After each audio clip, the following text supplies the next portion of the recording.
Motorbike এবং টোটোর সংঘর্ষে আহত হলো 6 জন। দুর্ঘটনাটি ঘটেছে গাজল থানার আলাল এলাকার 81 নম্বর জাতীয় সড়কে। টোটো চালকের নাম সুরজিৎ হালদার, বাড়ি আলাল অঞ্চলের পাবনা পাড়া এলাকায়।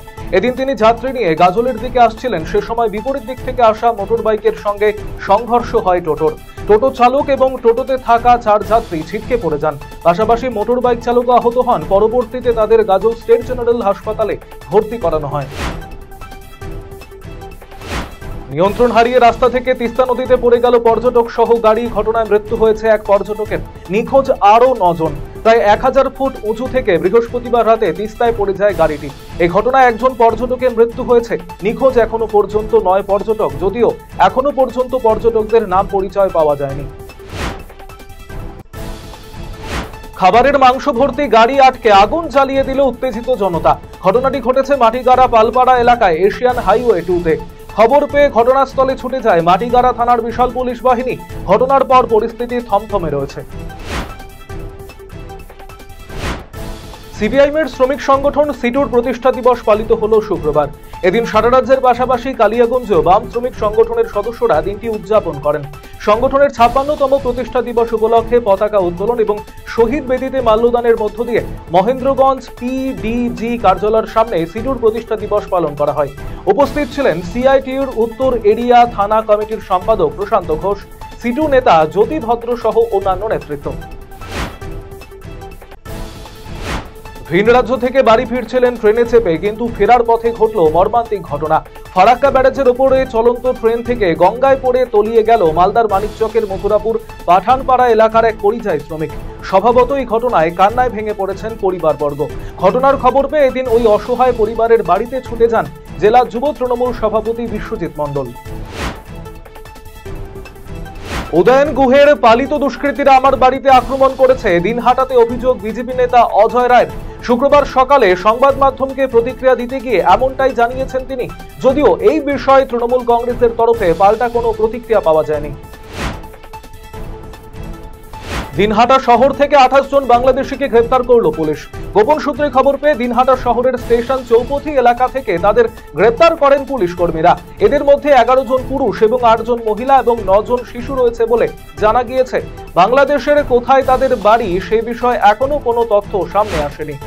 দাবিমতো পণের টাকা এবং অলংকার না দেওয়ায় নাবালিকা গৃহবধূর উপর শারীরিক এবং মানসিক নির্যাতন এবং জোর করে বিষপান করিয়ে মেরে ফেলার অভিযোগ উঠল স্বামী সহ শ্বশুরবাড়ির লোকজনদের বিরুদ্ধে। ঘটনাটি ঘটেছে উত্তর দিনাজপুর জেলার হেমতাবাদ থানার সমসপুরের রাহু গ্রাম এলাকায়।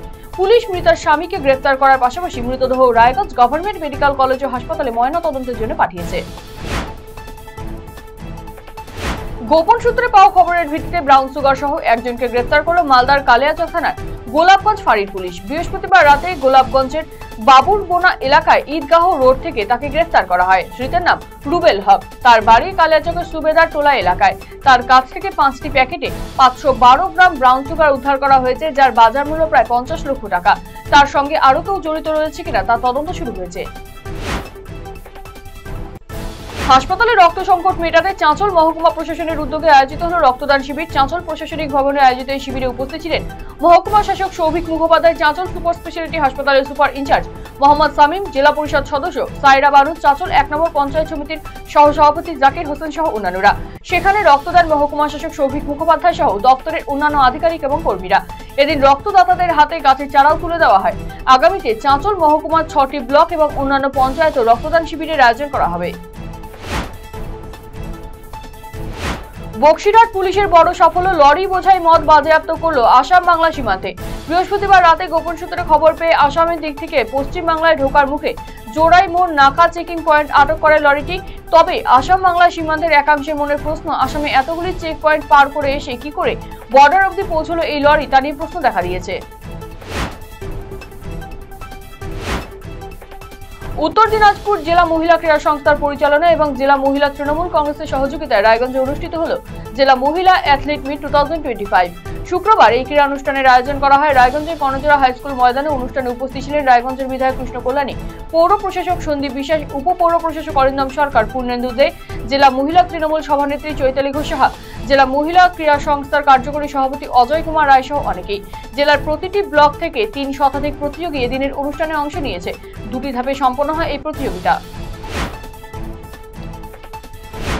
অর্থের অভাবে থমকে রয়েছে কালিয়াগঞ্জ থানা প্রাঙ্গণে প্রগতি কোচিং সেন্টার নির্মাণ কাজ। 2024 সালের জানুয়ারি মাসে থানা প্রাঙ্গণের সামনের দিকে উত্তর পূর্ব প্রান্তে প্রগতি কোচিং সেন্টারের জন্য ভবন নির্মাণ কাজ শুরু করা হয় কালিয়াগঞ্জ পঞ্চায়েত সমিতির উদ্যোগে। প্রথম পর্যায়ে বরাদ্দ 10 লক্ষ টাকার কাজ গত বছরই সম্পন্ন হয়েছে। দ্বিতীয় ধাপে বাকি 15 লক্ষ টাকা এলে কোচিং সেন্টার ভবনের বকেয়া নির্মাণ কাজ দ্রুত সম্পন্ন করা হবে।